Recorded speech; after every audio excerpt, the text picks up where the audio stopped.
buenísimo, buenísimo, buenísimo. La idea de esto es que sea algo interactivo.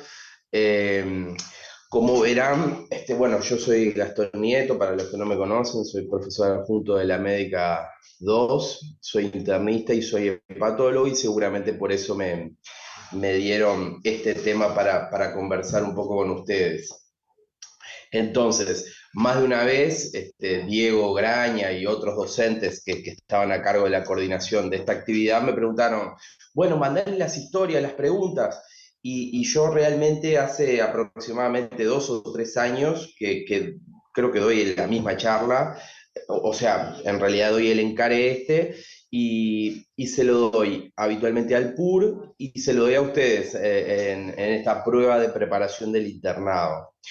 Y, y en realidad como la metodología es bien amplia en cuanto a que ustedes les van a poner historias clínicas, viñetas, preguntas múltiple opción, me parece muy cortito venirles y solo ponerles la clásica historia de un cirrótico descompensado con una PB.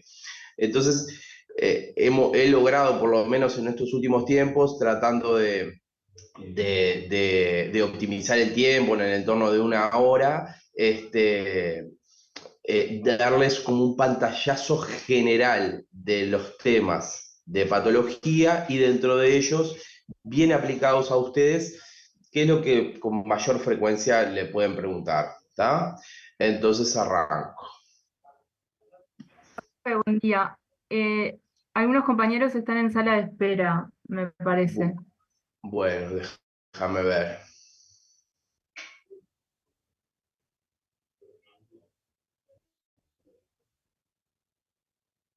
Sí, yo veo cuatro acá, veo casi 60 chiquilines, ya admitiendo todo, y creo que no quedaría nadie Gracias. más, ya estamos en la super hora. Bueno, dale, arranco.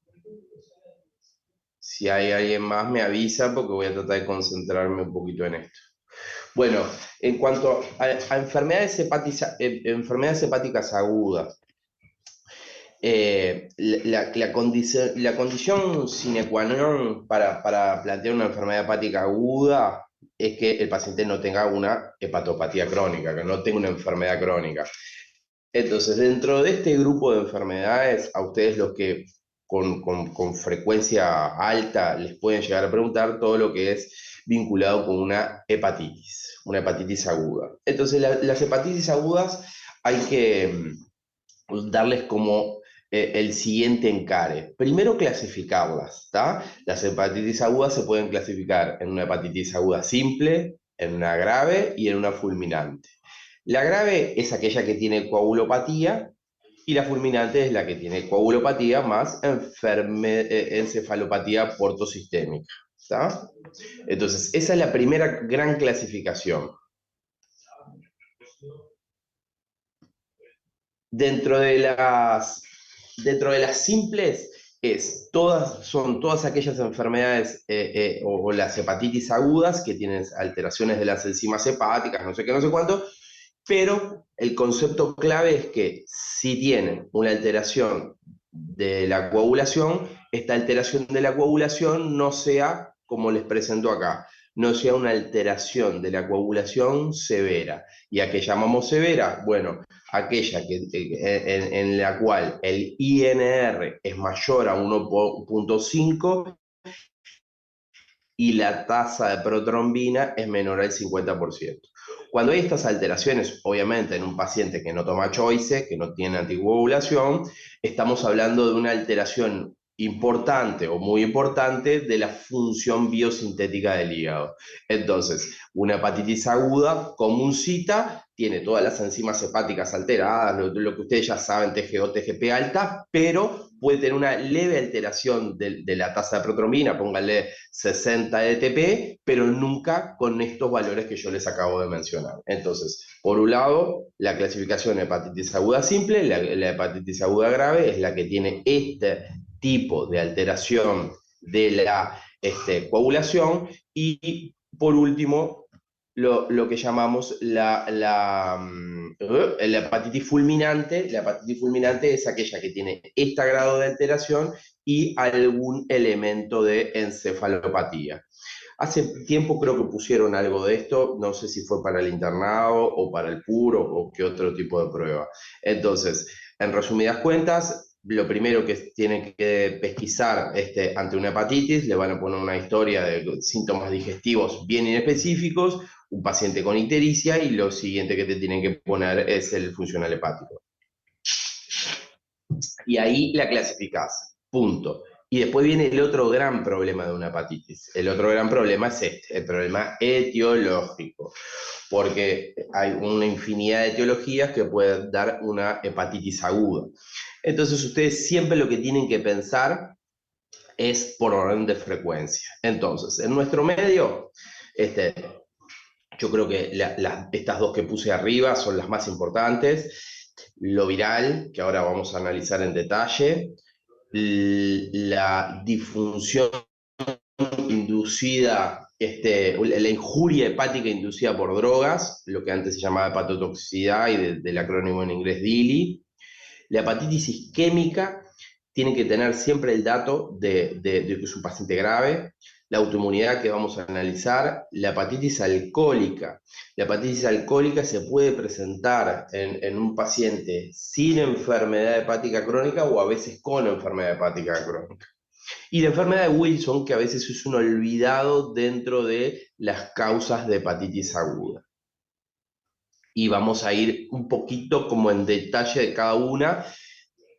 Esto pretende ser entregarles conceptos grandes para que ustedes, cuando van a priorizar leer, por dónde buscar las eventuales preguntas. Entonces, en cuanto a las hepatitis agudas de causa virales, vieron que yo les pongo como 3 escalones. El primer escalón básico son esas 3. El virus de la hepatitis B, el virus de la hepatitis C y el virus de la hepatitis A. Entonces, el 90% de los virus de la hepatitis B se presenta con una hepatitis aguda. O sea, el virus entra a tu organismo por determinado mecanismo, no importa, relación sexual, transfusión, drogadicción, no importa cuál, y vos te pones amarillo. Te genera un síndrome de hepatitis aguda. Eso es el virus B. El virus C es todo lo contrario. Sería una rareza que se presente como una hepatitis aguda, pero bueno, dentro del step inicial es una de las cosas que tenemos que ir a buscar. Y la hepatitis A, que si bien desde el 2009 toda nuestra población, nuestros niños, entran dentro de un esquema universal donde se les otorga 2 dosis de hepatitis A. Todos los mayores al 2009, la gente más grande, por ejemplo, yo no estoy vacunado, es una de las causas frecuentes de hepatitis A, y como siempre la hepatitis A, que como es una vía fecal oral, siempre a veces hay como pequeños brotes de la enfermedad. Entonces esas son las 3 iniciales. Las 3 siguientes, y ahí vieron lo que les pongo, ¿no? Virus de Epstein-Barr y citomegalovirus no son virus firmemente hepatotropos.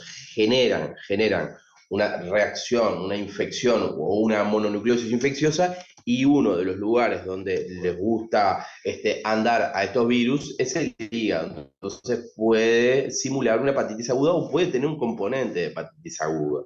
Entonces, bueno, sería una segunda línea, siempre, nunca pelado, siempre asociado a otras cosas, como por ejemplo dinofagia, ganglios, esplenomegalia, otro tipo de cosas acompañadas a estos 2 virus. Y vieron que les puse la hepatitis E.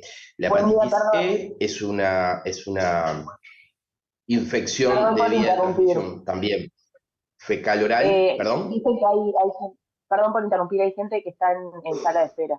Están avisando. Bien. Bueno, hay 5 chicos, admitir a todos. Bien.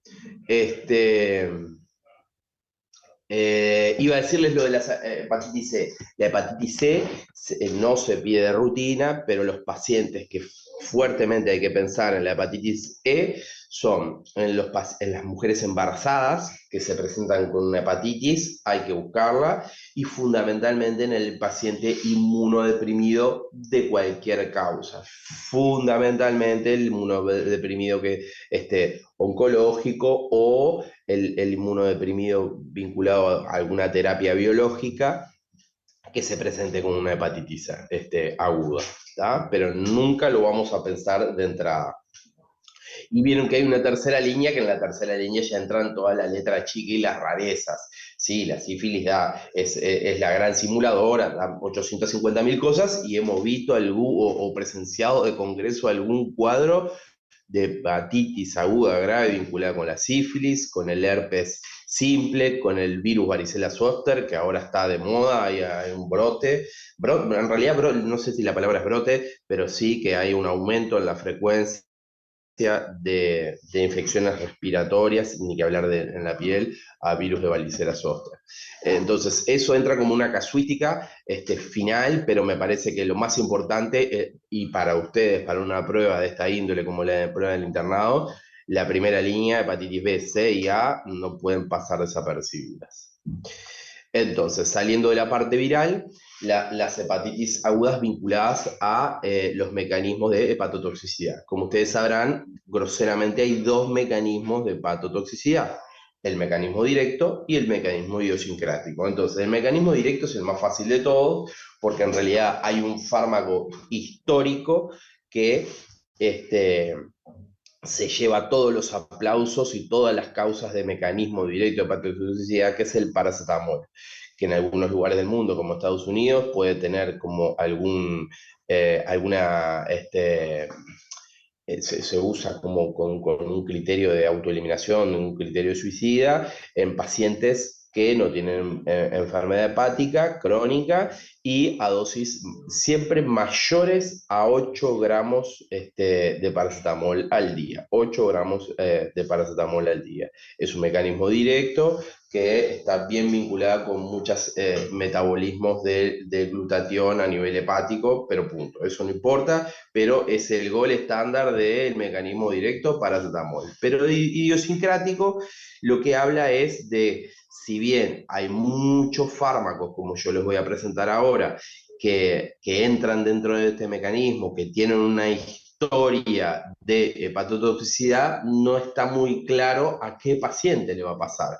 Y bueno, y hay determinados mecanismos inductores de estas situaciones que, bueno, que no es para explayarme ahora. Pero dentro del mecanismo idiosincrático, los tres grandes grupos de fármacos que lo generan son los AINES, ibuprofeno, diclofenac, los antibióticos, y dentro de los antibióticos la nitrofurantoína, el amoxiclavulánico, y los antiepilépticos como la carbamazepina, el valproato. Vieron que les pongo productos de herboristería que siempre hay que examinar, terapias alternativas, desde las gotas de Matías González, pasando por pasando por la cúrcuma, que por ejemplo ahora está de moda para como un efecto adelgazante, y bueno, y otros suplementos nutricionales o suplementos para reforzar la musculatura que se venden en los gimnasios y que a veces son caseros y que no se sabe ni qué hormona ni qué coño tienen adentro. Entonces, y bueno, y lo que habrán vivido si prendían el informativo hace 3 meses, la Amanita phalloides, como ese hongo silvestre que la gente estaba, no sé, lo cosechaba y lo ponía a hacer. Entonces, acá lo que les quiero transmitir con esto es que, si bien son mecanismos idiosincráticos, se sabe qué grupo farmacológico puede interactuar, como todo en la vida, a más dosis, más riesgo. Se habla siempre de los primeros 100 días del uso, o sea que no es que lo tomé hoy y me hizo efecto en 6, 7 meses, ¿no? Siempre hay un mecanismo temporal importante, a más dosis peor, y bueno, y cuanto más interacción con otras cosas, peor. Pero bueno, esto es un poco que cada vez está más de moda este tema y bueno, realmente les pueden poner una hepatitis y siempre pesquisar que hay algún fármaco o alguna cosita en la vuelta. En cuanto a la isquémica que les hablaba hoy, bueno, esto es un paciente súper especial, porque no es un paciente que viene caminando a policlínica y una consulta común, es un paciente muy grave, es un paciente de puerta de emergencia o que está en CTI o en cuidado intermedio o que vino a sala ya de CTI o cuidado intermedio y que le pasó algo de todo esto que les puse acá, que estuvo chocado, que tuvo una arritmia desde una TB, una supraventricular, FA o flúter a muy alta frecuencia, y generó esto, el uso de inotrópicos, noradrenalina, lo que sea, una insuficiencia cardíaca muy importante, algo, un paciente grave, que a veces se ventiló, no se ventiló, pero un paciente grave desde el punto de vista hemodinámico, que generó secundariamente una hepatitis isquémica, que en realidad el nombre más correcto sería una hepatitis hipóxica, ¿tá?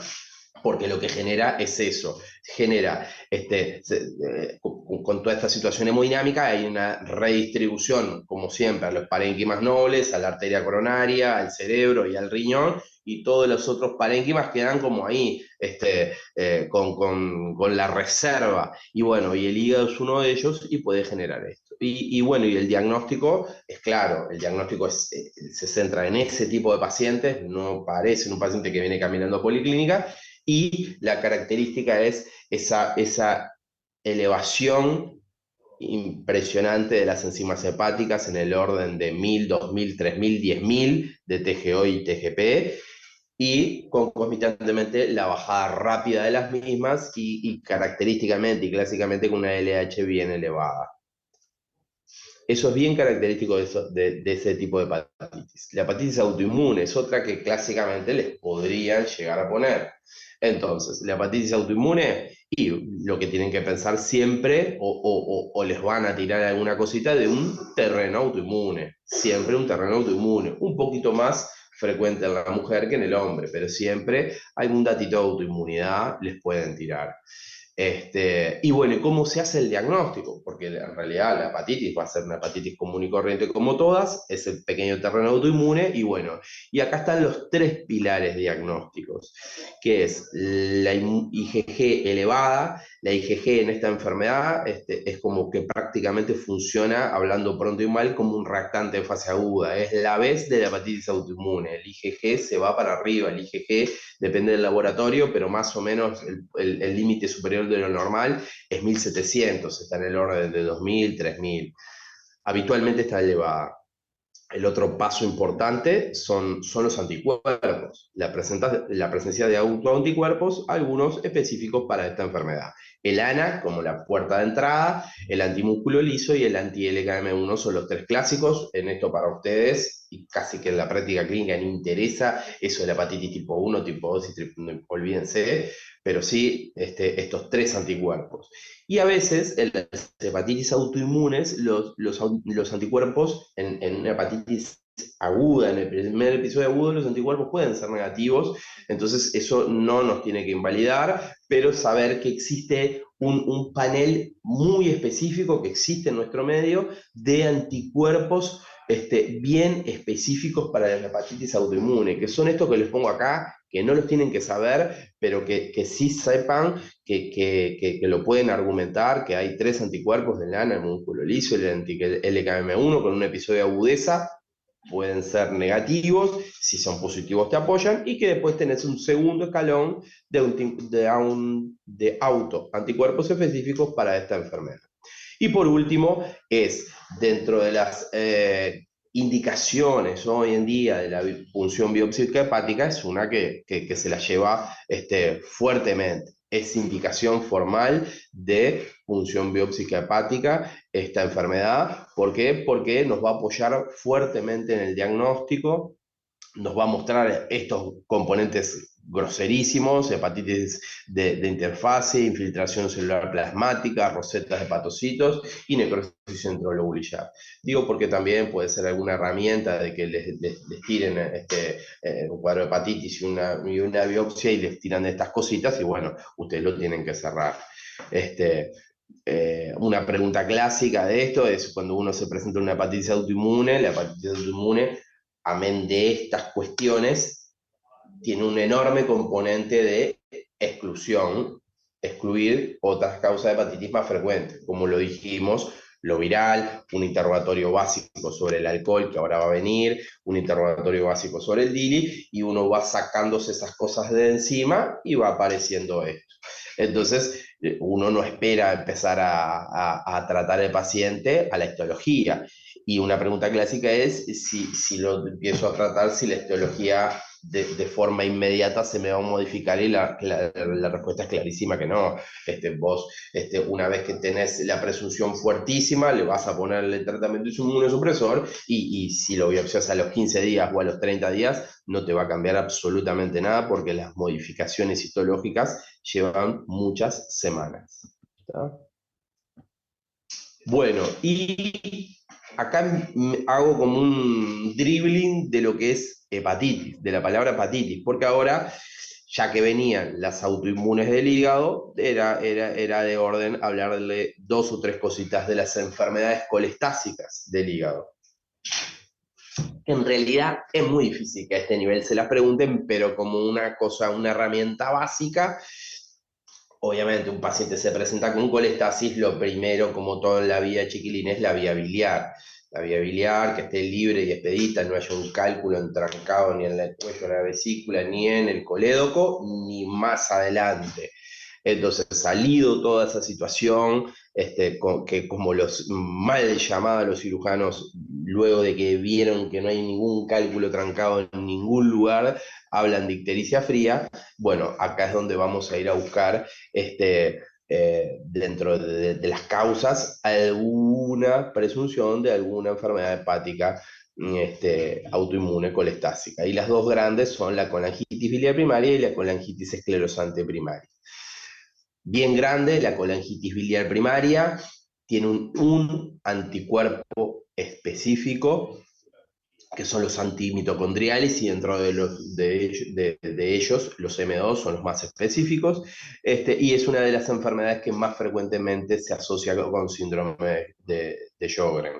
Así que vieron que les puse colangitis biliar primaria, de su nueva nomenclatura, porque antes esto lo agarran en un libro y capaz que aparecía cirrosis biliar primaria, mal llamada, porque son enfermedades que demoran muchísimo tiempo en llegar a la cirrosis, y si llegamos a la cirrosis biliar primaria es porque esta enfermedad la tenía puesta hace muchas décadas, y bueno, estamos llegando tardísimo al diagnóstico. Eso para el diagnóstico de esta enfermedad. Y para el de la colangitis esclerosante primaria, tener bien presente que no tienen anticuerpos específicos, a veces puede aparecer un ANCA positivo, pero no tienen autoanticuerpos específicos para la colangitis, y esta es la enfermedad colestásica que necesitamos una colangiorresonancia. ¿Por qué en la colangiorresonancia? Porque la colangiorresonancia de esta enfermedad va a mostrar un patrón, lo que se llama arrosariado. El patrón arrosariado es de sectores de estenosis y posterior dilatación, estenosis y posterior dilatación del árbol biliar completo. O mejor dicho, completo no. Nuevamente, puede ser una colestasis intrahepática, puede haber a la altura del colédoco o pasando el colédoco. Pueden ser muchos los sectores afectados, a veces uno o a veces todos, pero lo que hay que transmitirles a ustedes es que el diagnóstico se realiza con la colangiorresonancia. Es una enfermedad que está recontra asociada a las enfermedades inflamatorias intestinales y dentro de ellas con la colitis ulcerosa crónica. Entonces, si les ponen una historia digestiva con una colitis ulcerosa crónica y el paciente le inserta colestasis, hay que hacer hay que hacer una conagio. Hay que buscar que no tenga una piedra, eso nunca sacárselo de arriba, pero hay que ir a buscar la esclerosis primaria en este tipo de pacientes y viceversa, en un paciente con una colangitis esclerosante primaria que en un periodo de tiempo empieza a tener como episodios de diarrea o enterorragia, lo que sea, hay que ir a buscarle el cuco. Y bueno, la colangitis esclerosante primaria, es una enfermedad que se asocia mucho con algo que está de moda, que es una enorme bolsa de gato, que es las enfermedades relacionadas a IgG4. La IgG4 es un tipo de inmunoglobulina que se asocia a pancreatitis autoinmune, a estas enfermedades y a otras enormes cuestiones de que creo que no viene al caso, pero que es una enorme bolsa de gato y que está muy de moda, que se asocia con la fibrosis retroperitoneal, con los pseudotumores, con alteraciones glandulares, fundamentalmente de las salivales y otras cosas que hay que biopsiar. Y bueno, simplemente como una anécdota de tener ahí que esta enfermedad es la que se asocia con IgG4, no es una pregunta que está orientada para una prueba de internado, pero bueno, ahí terminamos un poquito con la parte colectásica. Bueno, pasamos a la parte del alcohol. Y bueno, el alcohol tiene como dos enormes componentes. Uno en un paciente alcoholista crónico y el otro que no. Entonces, el alcohol hay que tener cuidado porque una ingesta excesiva y abrupta de alcohol puede generar esto sin que un paciente tenga un alcoholismo crónico. Característicamente va a tener una hiperbilirrubinemia muy elevada y puede asociar insuficiencia renal. Eso como tips que lo hacen un poco más diferente a alguna otra causa común de hepatopatía, de hepatitis, ya sea aguda o grave, pero que lo hace bien diferente, de bilirrubinas bien altas y insuficiencia renal. Eso tiene que poner en tela de juicio y ni que hablar el interrogatorio. Siempre recordar la trampa del interrogatorio del consumo de alcohol en la mujer. Siempre es mucho más difícil, hay una negación mucho más importante que en el hombre. Hay que interrogar más de una vez para que salga ese dato muchas veces. Y acá les pongo, esto simplemente a título informativo, nadie les va a preguntar esto, porque bueno, la hepatitis aguda por alcohol tiene un tratamiento específico, que es la prednisona vía oral. Pero bueno, para llegar a ese tratamiento, porque el tratamiento en el medio es todo tratamiento de sostén, se utiliza el score de madre con un valor mayor a 32, que lo cataloga como grave, y ahí va la prednisona, y actualmente este score se está yendo para que vuelva el score clásico de MEL, que sirve para otra cosa, pero que se está aplicando para esto. Y el score de Lila, a los 7 días del tratamiento con prednisona, que se ve si mejoró, si no mejoró, a ver si se mantiene esa prednisona. Pero sí, saber que existe un score, que es score de madre, y para la clasificación de la gravedad de la hepatitis por alcohol. Enfermedad de Wilson, la olvidada, porque la enfermedad de Wilson clásicamente siempre uno piensa que puede dar hepatopatía crónica, pero puede ser la forma de contacto con el paciente con enfermedad de Wilson, la primer forma a forma de una hepatitis aguda. Y bueno, recuerden que habitualmente son hombres, que son jóvenes, habitualmente gente joven, y que bueno, que es una enfermedad por depósito de cobre, que característicamente puede tener otras afectaciones, como aquello del anillo de Kayser-Fleisch en el ojo, que eso se mide por lámpara de hendidura, y puede tener alguna otra afectación neuropsiquiátrica, pacientes catalogados con patología psiquiátrica previa y que ahora, joven, y que te ponen una hepatitis aguda, hay que tenerlo en mente. Y estos tres elementos son tres elementos que utilizamos para el diagnóstico, ¿no? La ceruloplasmina en sangre, que está habitualmente baja, el cobre, la cupremia que también está baja, y el cobre en orina, y la copururia, que habitualmente está alta. Pero bueno, esto es como un combinado ahí, como un diagnóstico diferencial que siempre no se tiene que estar rechinando ante una hepatitis aguda. Y bueno, saliendo de toda la agudeza, vamos a la cronicidad.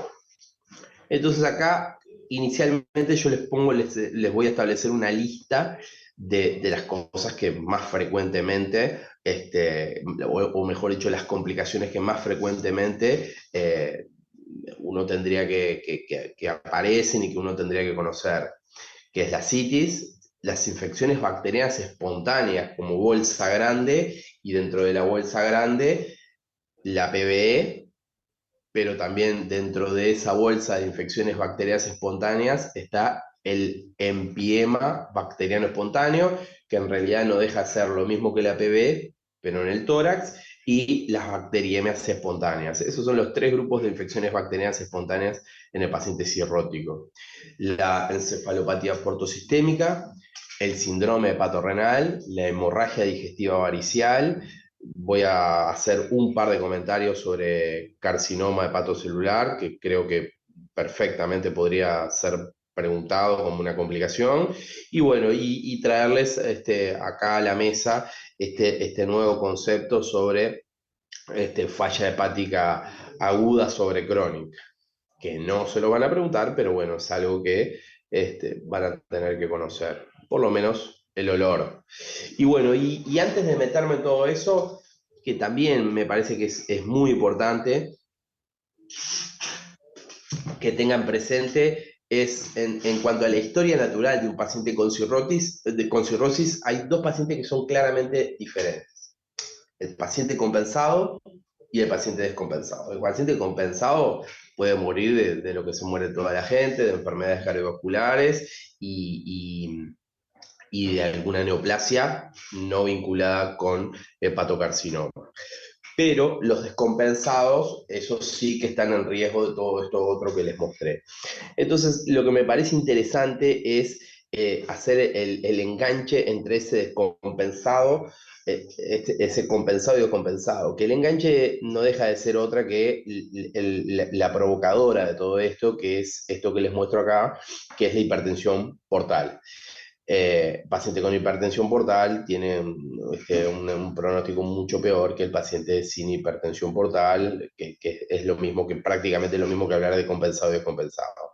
Entonces, como sabrán, existe una forma técnica de medirlo, que es a través del gradiente de presión venosa hepática, que eso sería algo así como un cateterismo derecho, enclavar un catéter en las suprahepáticas y otro por abajo y medir la diferencia de presiones. Obviamente que esto no se lo hacemos a nadie, esto es simplemente un estudio hemodinámico que se utiliza en pacientes ultra seleccionados o para o para alguna investigación científica.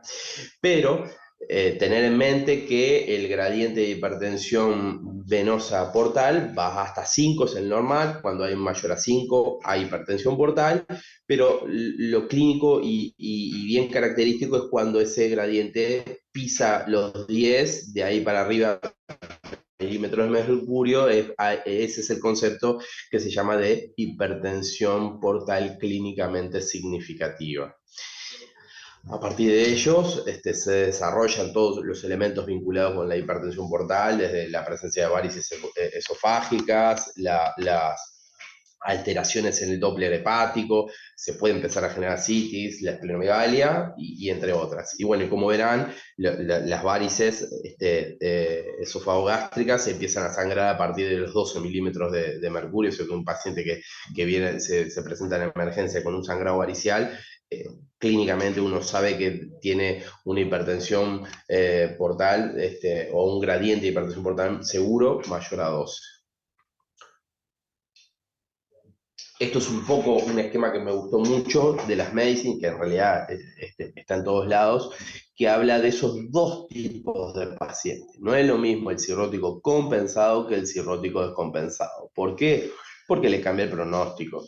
Tiene una expectativa de vida mucho más amplia, los cirróticos compensados, y ahí vieron estos estadios, que son los estadios clínicos de D'Amico, que habla de estadio 1, 2 y 3 y 4.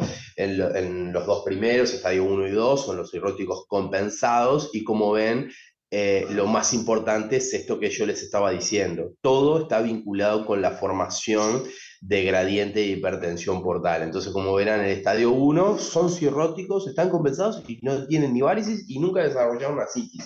Los estadios 2 sí tienen varices, pero esas varices nunca sangraron y hasta ahora no han generado asitis en su historia natural.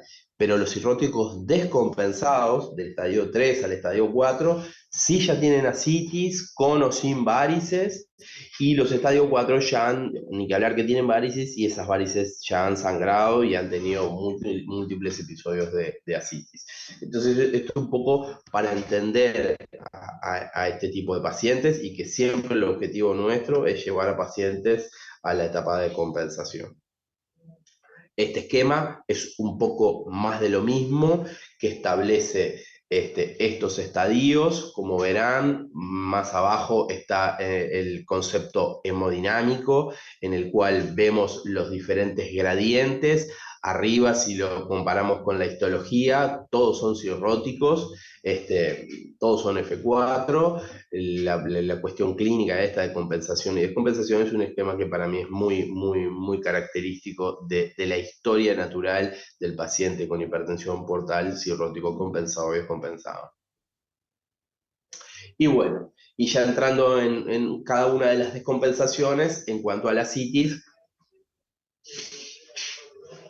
me parece importante recalcar lo siguiente, que ustedes conocerán el índice de Gasa. El índice de Gasa no lo calculamos a cada rato. El índice de Gasa tiene una importancia que es capital, que es en el primer episodio de asitis. En un paciente clínicamente o con los estudios analíticos es claramente cirrótico, o el que no, porque recuerden que la asitis existen múltiples causas, desde la infección por tuberculosis como una forma de presentación rara, hasta pasando por una carcinomatosis peritoneal vinculada con un cáncer de ovario y insuficiencia cardíaca. Entonces, en ese primer episodio de asitis es cuando vamos a medir el Gasa, pero después, si el paciente ya es ampliamente conocido como cirrótico, viene cada 3 meses, ya no hay que calcularle el Gasa y punto, ya se sabe que va a tener un Gasa mayor a 1.1, que está vinculado con hipertensión portal. Después, el concepto grande, la reposición de albúmina, vieron lo que le pongo, solo cuando la etiopatogenia de la citis es por hepatopatía, porque son preguntas clásicas en pruebas, ya sea o del puro o para el internado, que muchos estudiantes reponen albúmina a toda evacuación de asitis. Y como les dije, en carcinomatosis peritoneal no se repone la albúmina porque el mecanismo etiopatogénico es otro. Solamente se repone albúmina cuando la extracción de grandes volúmenes de asitis está vinculados a la cirrosis. ¿Y cuándo se repone y cuánto? Y bueno, siempre, esto sigue siendo clásico, 8 gramos de albúmina por cada litro de asitis drenada. ¿Y a partir de cuándo? Del quinto litro. Entonces, conceptualmente, porque esto siempre es como un trabalengua y siempre le genera problemas, viene un paciente a la puerta de emergencia, se le drena 5 litros de asitis y se cierra, no se saca más, 5 litros. Bueno, hay que hacer 5 por 8, 40, porque se drena desde el primer litro hasta el quinto litro, 8 gramos por cada litro. Ese es un ejemplo clarísimo. El otro ejemplo es el paciente que viene a la emergencia y se le drenan tan solo 2 litros. Técnicamente, ese es el que tendría menos riesgo de disfunción hemodinámica post-paracentesis, y es el paciente que podríamos no pasarle albúmina. Por eso es que se pone desde el 5 litros en adelante. Esta disfunción post-paracentesis puede terminar en un síndrome hepatorrenal. Por eso es que se hace la transfusión de albúmina. Después, siempre que vamos a puncionar un paciente con cirrosis, hay que hacerle la dosificación de polimorfonucleares. Esto va en un frasco de hemograma, que son los de etapa violeta, y van a lo que se llama un cúlter, a un contador de células, porque acá nosotros, para hacer diagnóstico de de PBE, lo único que necesitamos es contar los polimorfonucleares que sean mayores a 250. Y siempre, si bien son líquidos con baja cantidad de bacterias, siempre tratamos, como en toda infección, de ir a identificarlo, entonces tratar de sacar 2 frascos de hemocultivo de esa extracción de líquido. Y bueno, y esto es un concepto, no sé si la palabra es nuevo, porque ya hace 10, 15 años que anda en la vuelta, de lo que se llama la ventana de los betabloqueantes. Los betabloqueantes es el tratamiento angular fisiopatológico número 1 de la hipertensión portal. Entonces, cuando el paciente viene descompensado, con una descompensación importante, pónganle síndrome hepatorrenal o insuficiencia renal, con una citis así, atención, descompensada, que le sacaron 5 litros, con una PBE, con una hemorragia digestiva variceal, siempre hay que suspenderlo. Es una suspensión transitoria. El paciente, ni bien podamos reinternarlo, lo compensemos, tengamos todas las seguridades, eso ya es en la internación, nunca va a ser en la emergencia, se va a tratar de volver a su beta bloqueante, que después veremos cuál puede ser. Después, en cuanto a PBE, también esto es un clásico, la citis puede ir de cajón, una citis con cirrosis o sin cirrosis se las pueden preguntar, y ni que hablar la PBE, que es como el gol estándar de las infecciones en el cirrótico. Y bueno, me parece que acá siempre recalcar que un paciente cirrótico con ascitis, por más que no le duela la panza y por más que no tenga fiebre, siempre hay que ir a descartar esta entidad porque puede ser muy oligo o pausisintomática. Y bueno, y siempre, siempre, siempre está, siempre hay que ir a buscarla. Y bueno, la forma de diagnóstico, como ya les dije hace un ratito, solamente con la búsqueda de los polimorfonucleares mayores a 250, el tratamiento del clásico, la cetraxona 2 gramos, cada 24 horas por 7 días. Siempre, no se olviden de la prevención secundaria, o sea que el que hizo una PBE está en riesgo de hacer otra. La prevención secundaria en principio es de forma indeterminada, por forever, y se verá si en algún momento se puede sacar, y es con norfloxacina, 400 miligramos vía oral. Esto es un tema que está cada vez más en boga, que es el tema de la sospecha de la PBE multiresistente. Y cuando la sospechás, bueno, pacientes Child C, pacientes que se descompensan muy frecuentemente, pacientes que ingresan y reingresan por diferentes circunstancias, son pacientes que están en riesgo de tener una PBE multiresistente. Y si tiene esos factores de riesgo o sospechás, no está mal, y el inicio empírico con un antibiótico de amplio espectro y bueno, los 2 tratamientos o los 2 antibióticos de amplio espectro para cubrir esta PB multiresistente, uno puede ser meropenem y el otro la hiperacilinato azobactam. Bueno, recordar la transfusión de albúmina, que es parte del tratamiento de la PBE. Esto es clásico, 1.5 gramos por kilo el primer día y 1 gramo por kilo el tercer día. No los quiero entreverar, pero hay factores de riesgo para que los pacientes tengan insuficiencia, porque todo esto se hace para evitar el síndrome hepatorrenal. Los pacientes que están en más riesgo, dentro de los pacientes que tienen PBE, son aquellos que tienen una creatinina de 1 y una bilirrubina de 4. Sería indispensable hacer este tratamiento con albúmina, aunque yo se los propongo a ustedes, pónganlo a todos. Vieron que cada vez pongo más esto de suspender los betabloqueantes. No sé si puede ser una pregunta como para ustedes, pero bueno, esto en todos lados ya aparece, en pacientes con una descompensación importante, suspensión transitoria del beta-bloqueante, no importa cuál, si es carvedilol, si es propranolol, no importa, pero hay que suspender. Hace un rato les nombré el empiema bacteriano espontáneo. La única gran diferencia en cuanto al diagnóstico es que vieron que necesita la presencia de 500 polimorfonucleares en el líquido pleural o la mitad, igual que la PB, 250, pero sí que con un cultivo positivo. Y el tratamiento es básicamente el mismo. el mismo antibiótico si pensás en multiresistencia, y la transfusión de albúmina, todo eso va igual.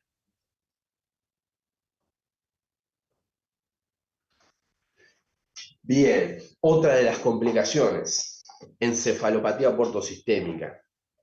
Esto es muy frecuente, es otro tema que puede claramente ir, un paciente cirrótico que viene confuso y con un claro flapping,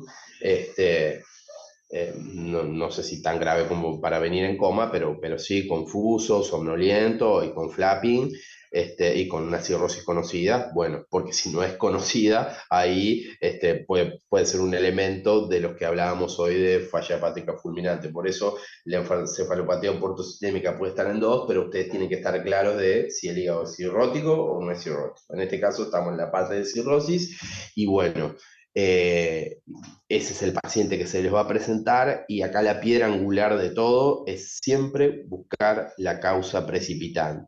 Entonces, infección, infección y más infección. Como ya les dije, las infecciones bacterianas espontáneas son muy frecuentes en estos pacientes, pero también la infección urinaria, o sea que hay que urocultivarlos, también las infecciones respiratorias con menos síntomas o síntomas menos floridos, hay que ir a buscarla, y después la infección de piel y partes blandas. O sea que la infección siempre tiene que estar al golpe del balde en estos pacientes. Los fármacos, que haya tomado algo no prescripto, y fundamentalmente algún tipo de o benzodiazepinas, porque estos pacientes a veces tienen problemas para dormir y se automedican con benzodiazepinas, o toman benzodiazepinas que no son las indicadas en este tipo de pacientes. Estos pacientes, las únicas dos benzodiazepinas que pueden tomar, que no tienen paso hepático, perdón, es el lorazepam y el oxazepam. Pero si toman cualquier otra, desde diazepam, alprazolam y flunitrazepam y blabli, todos los PAN, puede precipitar un episodio de encefalopatía portosistémica. Eso, entre otros fármacos, pero eso es clásico. Y bueno, y después algo que es tan básico como están constipados, hace 1, 2, 3 días que no hacen caca y les pasa esto. Y bueno, y a eso es muy importante un tratamiento muy intenso en cuanto a evitar el estreñimiento, desde fármacos vía oral, supositorios o enemas reglados. Y bueno, y cuando siempre buscar la causa precipitante, que habitualmente se puede encontrar y corregir. Y cuando estos episodios de encefalopatía portosistémica no son únicos, pero se tornan reiterativos, lo que se llama encefalopatía portosistémica recurrente o crónica, el tratamiento que le dejamos de base a los pacientes es una profilaxis antibiótica con rifaximina a una dosis que es bien alta, que es 1200 miligramos vía oral al día. Recuerden que el comprimido es de 200, o sea que se tiene que tomar como 6 comprimidos de esto.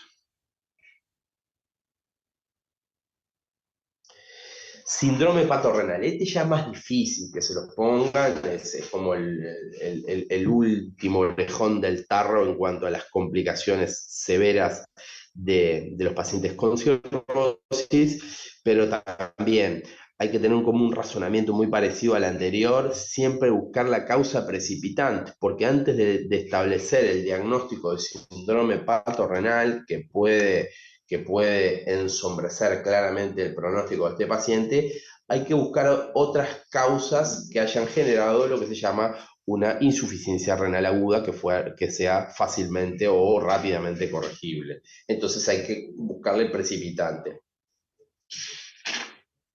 Y entonces al razonar las causas precipitantes de esta insuficiencia renal en este paciente con cirrosis, es bastante parecido el razonamiento que el de la encefalopatía portosistémica. Por lo tanto, hay que pensar en fármacos. Y dentro de los fármacos, acá cambiamos, porque hay que pensar en fármacos nefrotóxicos. Al paciente le dolía algo y se estuvo dando de bomba con AINES o con cualquier otro fármaco nefrotóxico. Hay que pensar si a este paciente se le hizo algún estudio de contraste, de lo que sea, pero algún estudio de contraste los días previos, hay que pensar nuevamente en estas 3 infecciones que les vengo comentando. En realidad, a estas 3 infecciones no, la infección urinaria, la infección respiratoria, la infección de piel de blandas y las 3 dentro de las infecciones bacterianas espontáneas.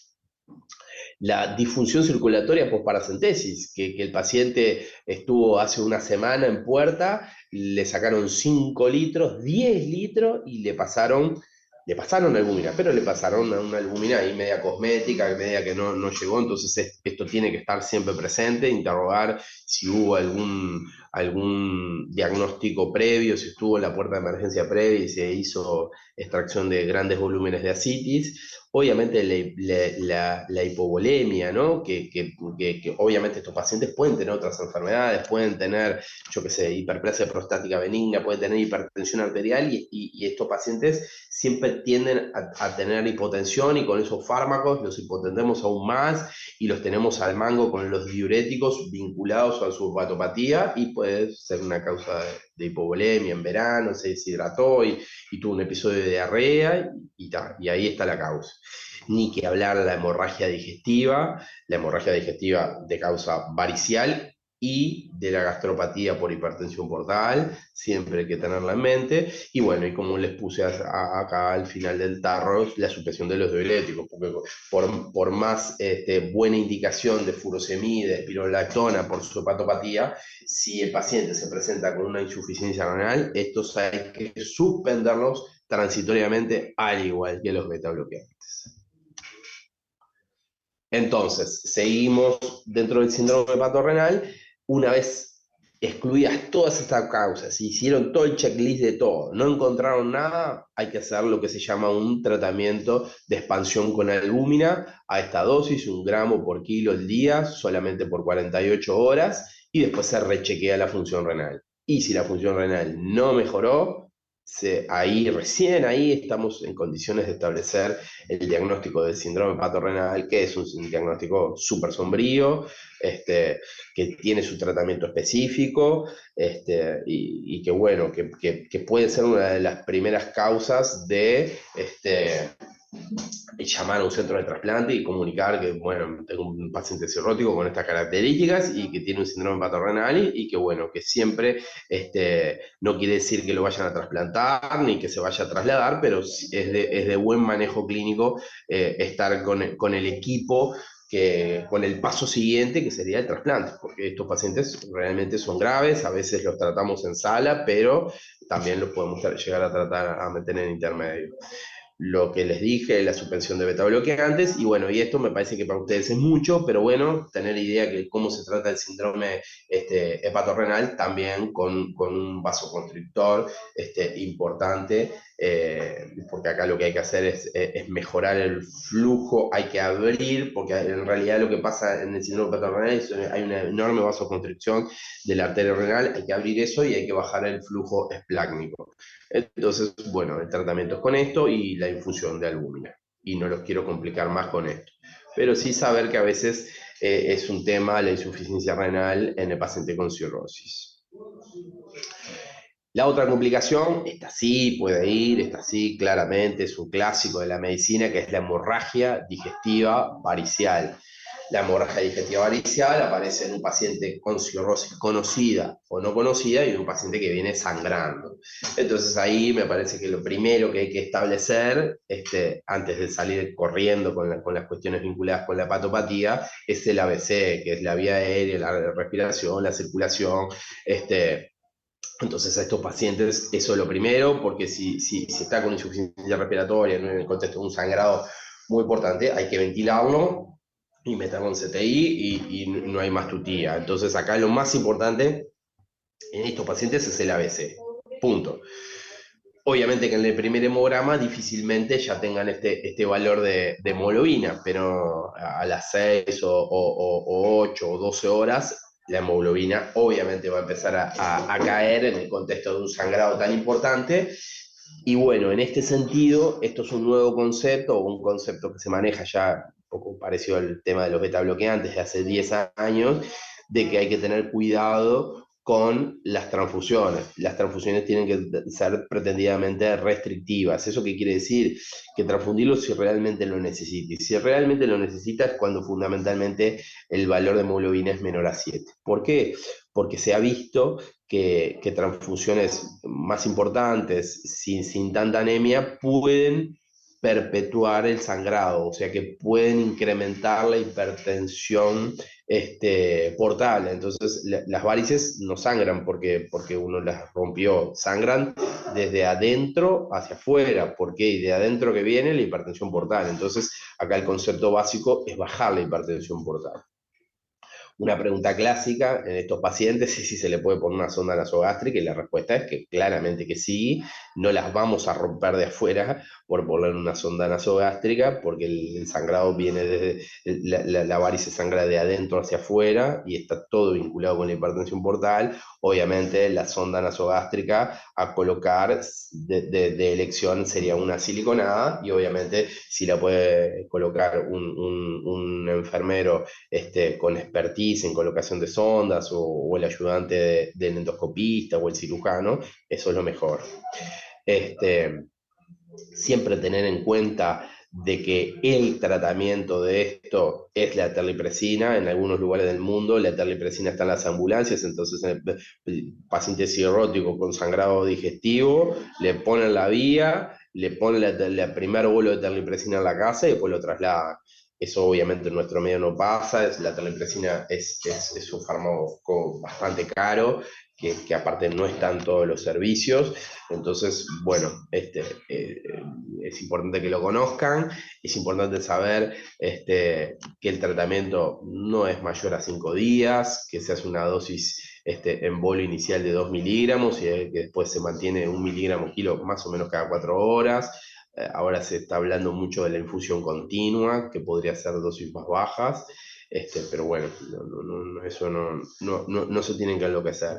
Sí tener claro que en una hemorragia digestiva variceal hay que hacer una profilaxis de peritoneo bacteria espontánea. Esta profilaxis es de las pocas situaciones en que la ceftriaxona la hacemos a esta dosis, que es la mitad de dosis, como verán, 1 gramo al día por 7 días.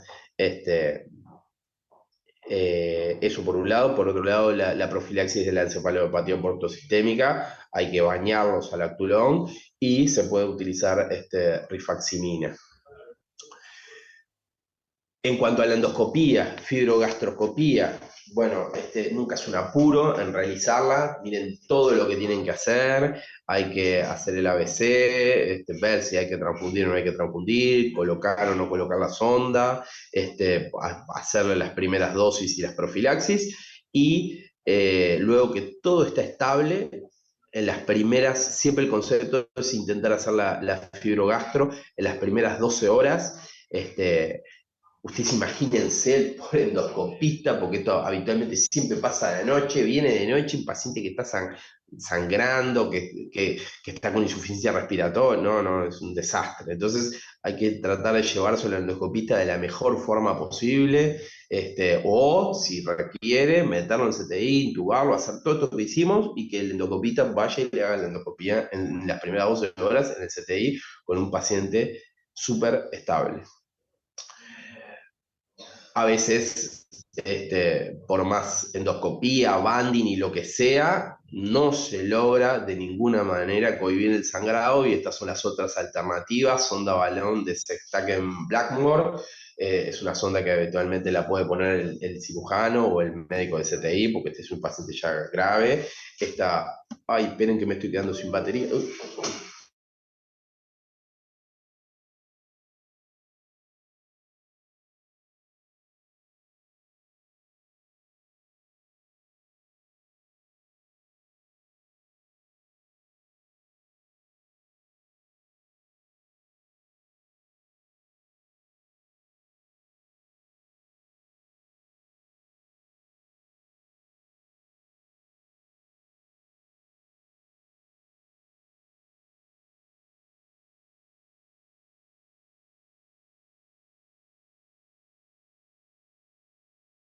Hemorragia digestiva variceal.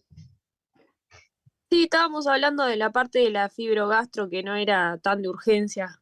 Ahí está, en las primeras 12 horas. Y lo de sonda balón de Sextaken, ¿se escuchó algo? Sí, sí, sí, Ahí sí, está, que se pone en CTI, que lo pone el cirujano en las primeras 24 horas. ¿Están viendo la pantalla compartida?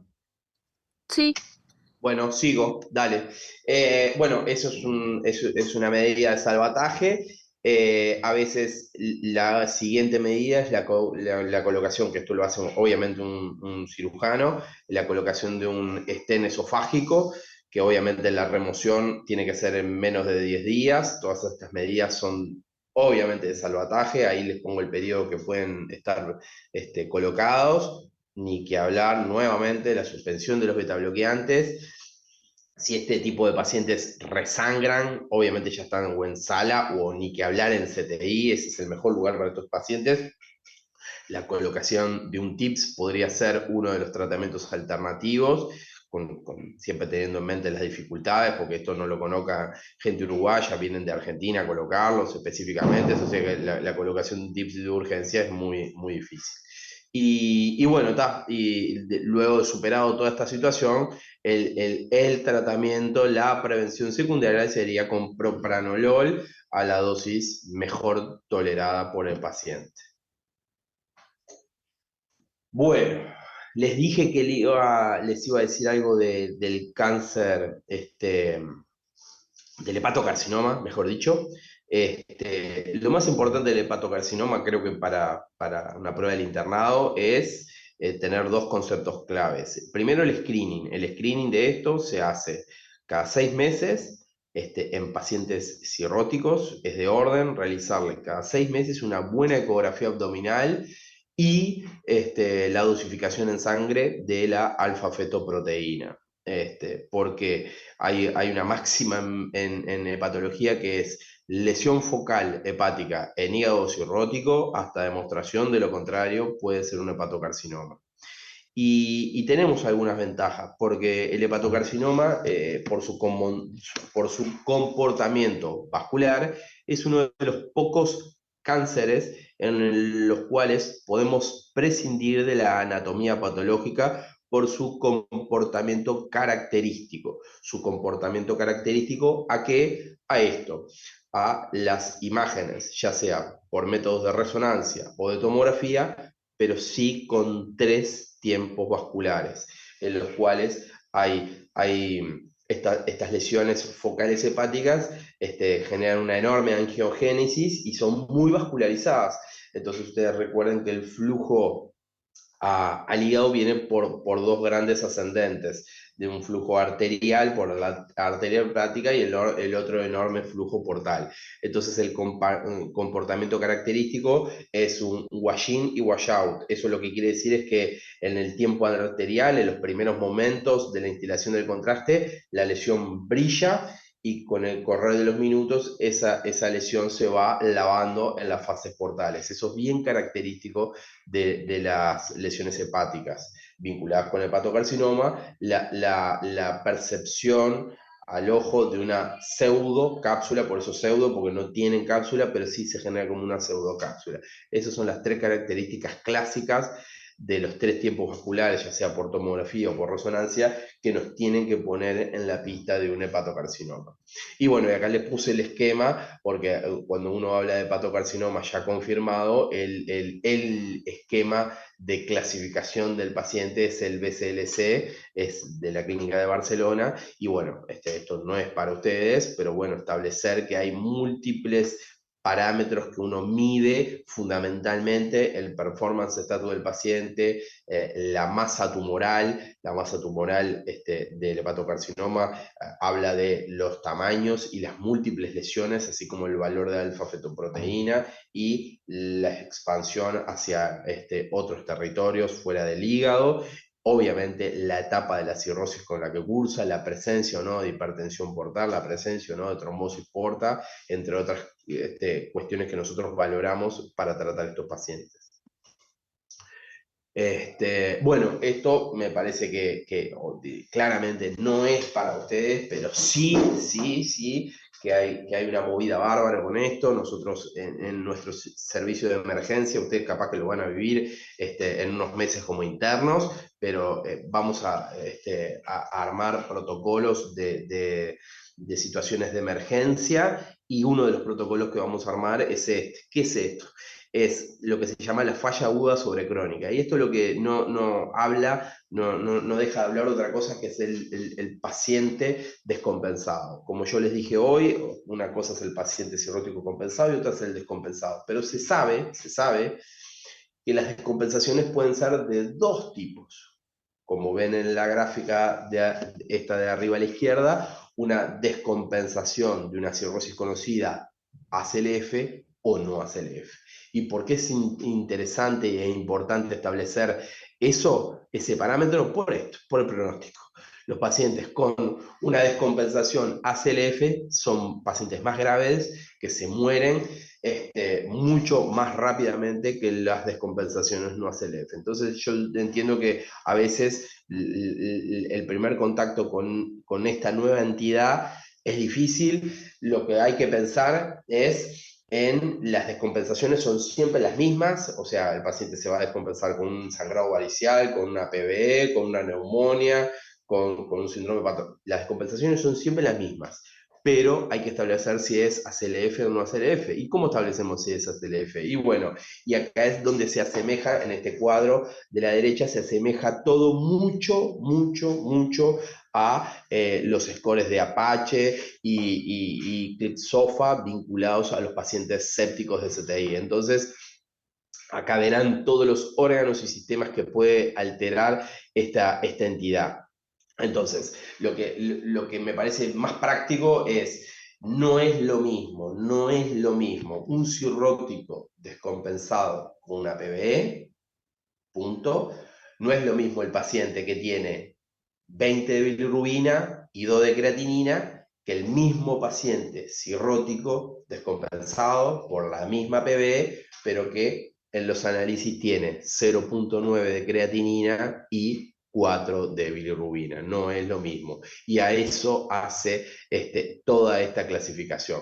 En definitiva, el razonamiento lógico hace pensar que estas descompensaciones de cirrosis son mucho más graves, con afectación de muchos órganos y sistemas, que los ponen en un riesgo mucho mayor de la muerte, y donde hay que estar al alpiste del tema fundamental y final en estos pacientes, que es el trasplante hepático. Y por último, bueno, no, esto es un calculador para cómo calcular todas estas situaciones, que es un calculador rápido. Y creo que acá viene esto, por último, la estenosis, la estenosis hepática metabólica, porque acá salgo de la cirrosis, salgo de la hepatitis aguda, y esta es la nueva pandemia, es la pandemia actual. Como ustedes verán, hasta el 2023, esta enfermedad, la nomenclatura era esteatosis hepática no alcohólica, y ahora desde el 2023 hay un cambio en la nomenclatura, en lo que hacemos muchísimo hincapié en la disfunción metabólica, o sea que establecemos el diagnóstico de la esteatosis hepática metabólica simplemente con la visualización de grasa en el hígado por el método más clásico, más bueno, bonito y barato, que es la ecografía, y estableciendo un solo factor cardiometabólico, como por ejemplo puede ser un triglicérido de 200, o hipertensión, o diabetes, o sobrepeso, obesidad, o todos juntos.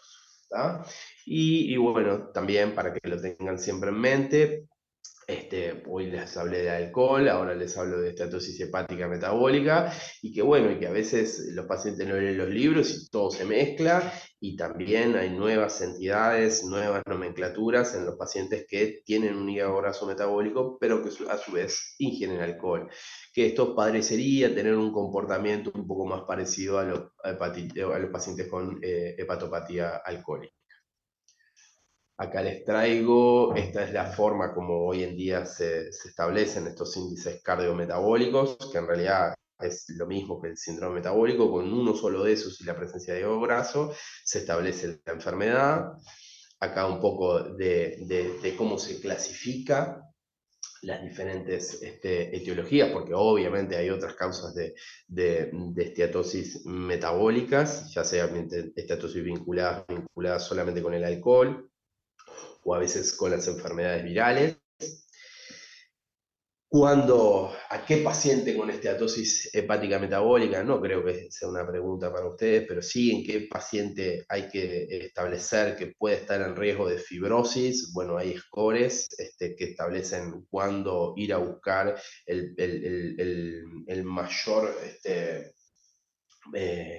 eh, condición que establece la progresión hacia la cirrosis, que es la fibrosis. El FIB4 nos da una enorme mano, es un score clínico con 2 o 3 elementos analíticos que establece, como verán en el semáforo, los diferentes riesgos de estos pacientes y a qué paciente habría que solicitarle una elastografía.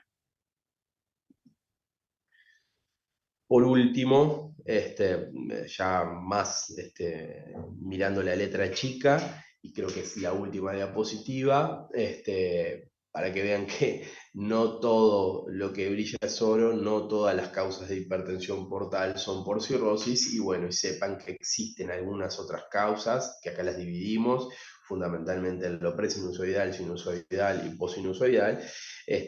Como les dije, esta es una presentación que yo había armado fundamentalmente para el PUR, acá le doy otro discreto énfasis, obviamente esto no es para ustedes, pero bueno, yo creo que ahondando en todas estas elementos, creo que las preguntas vinculadas con hepatopatía no van a salir de acá, van a ser preguntas grandes. Obviamente, como todo en la vida, pueden ser desde múltiple opción. Es muy lindo y se estila mucho hoy en día establecer una viñeta clínica para gatillar y de ahí sacar varias preguntas enrabadas. Así que bueno, por ahí va la presentación. Obviamente esto era muy difícil abarcarlo solamente con una historia clínica y bueno, ustedes dirán.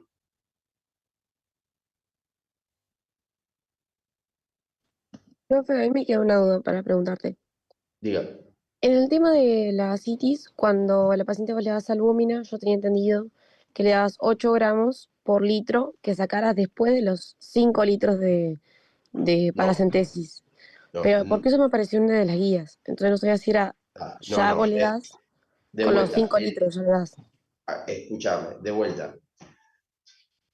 El concepto de transfusión de albúmina en el paciente con extracción de líquido ascitis es un concepto para evitar eso que yo les puse que se llama disfunción hemodinámica post-paracentesis. Ese es el concepto. Entonces, ¿en qué pacientes se da esa disfunción? Bueno, en los que se sacan grandes volúmenes de ascitis y no se les da albúmina. ¿Quiénes son los grandes volúmenes? Los 5, a partir de los 5 litros. Entonces, si vos sacas uno, no tenés que pasar nada. Si sacas dos, no tenés que pasar nada. Si pasas tres, nada. Si pasas cuatro, nada. A partir del quinto, sí. Y no lo haces a partir de, sacaste 6, 5 y 1 y 6, hay 1 litro, no, le pasás por cada litro de esos 5 litros. Por eso te hice la cuenta de 8 por 5, 45. Bien, ahora sí, muchas 40, gracias. perdón. Buen día, ¿todo bien? A mí me quedó una duda Sí, con respecto diga. a la prevención secundaria de la hemorragia varicial, que es con propanolol. Sí, ¿Cuál sería la sí. dosis? El tiempo de tratamiento es indefinido. No, No, no. está perfecto. Escúchame. Los dos betabloqueantes que utilizamos hoy en día, el Cardilol es el betabloqueante de la prevención primaria. O sea, el paciente que nunca sangró, se lo ponemos. Y tiene una enorme superioridad vinculada con el propranolol, vinculado con su efecto alfa-1. O sea, que es efecto alfa-1 que baja la hipertensión portal. Entonces, eso en cuanto al carvedilol. En cuanto al propanolol, se lo pones luego que tuvo su primer episodio de sangrado varicial, forever, o sea, se queda de por vida con eso, con todas las sacadas que yo les enmarqué, si empiezan a ocurrir otro tipo de complicaciones después de ese sangrado, siempre se saca, pero se volvería, o el objetivo sería reinstalarlo, porque es el tratamiento fisiopatológico de la hipertensión portal, eso por un lado, y por otro lado, la dosis son las dosis clásicas. El comprimido es de 40. El enorme problema del propranolol son dos. Uno, obviamente lo controlas con la frecuencia cardíaca. Si tiene una frecuencia cardíaca menor a 50 y el paciente sincopa o se siente mal, y se lo vas a tener que ajustar. Y el otro es la disfunción eréctil. Entonces, lo que sí te dicen las guías es ponerle la dosis máxima tolerada por el paciente. Ese es el concepto. Bien, muchas gracias. Otra consulta con los betabloqueantes, cuando los suspendés en medio de una descompensación, ¿cuándo se los volvés a incorporar? Y bueno, eso, una vez que el paciente está lógicamente compensado, después que sangró, después que le resolviste la PB, después que la encefalopatía portosistémica, a veces intentamos dárselos al alta sanatorial y a veces no se puede y se lo das en los primeros controles en policlínica. Eso no es que te lleva a un apuro, sí me parece lo importante es la retirada en esas descompensaciones graves. Gracias. Yo quería hacer una pregunta de la descompensación de una hepatopatía crónica, por ejemplo, que fuera viral. Cuando se descompensa de la etiología, ¿vos te planteás de una que fuera una reactivación de su patología viral o buscás otras etiologías? Bueno, no. Vos me decís si el paciente ya tiene diagnóstico previo, porque eso puede pasar en la hepatitis B, que sea una reactivación, pero en la hepatitis A no se cronifica. En la hepatitis C de casa sí se cronifica, pero como les dije, es muy difícil que la hepatitis C, habitualmente la hepatitis C es tan tramposa porque no da síntomas, salvo luego de 20, 30 años de evolución que aparece un paciente con cirrosis, empieza a buscar la causa y era un virus C. Habitualmente no se ponen amarillos esos pacientes. No es causa de hepatitis aguda clínica, eso es lo que les quiero decir. La hepatitis C.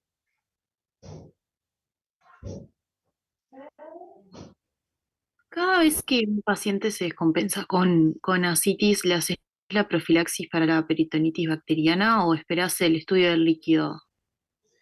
Disculpame que me distraje con el teléfono. Repetime, ¿cada vez que? Y cada vez que un paciente se descompensa con ascitis, ¿le haces la profilaxis antibiótica para peritonitis o esperás el estudio del líquido? No haces ninguna profilaxis, no. La profilaxis del antibiótico se la haces al paciente con hemorragia digestiva varicial, punto.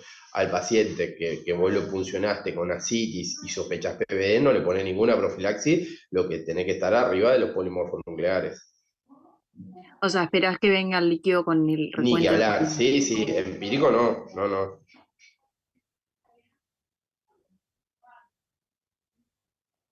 Porque aparte, escúchame, los polimorfos, en realidad, vos sacás ese líquido y técnicamente lo llevas al laboratorio y en una hora tiene que estar, no es mayor misterio. Diferente es el resultado de los cultivos, de los dos frascos de hemocultivo. Eso sí, va a estar 2, 3 días, alta chance que no te dé nada, pero me explico, es diferente. O sea, no tenés que, en una hora que le vas a poner esa traxona, si vos funcionás, mandás a hacer el cúlter y ese cúlter tiene que estar en un rato. Ah, bien, pensé que tenía capaz que más demora. No, rapidísimo. No. En una situación civilizada es rápido.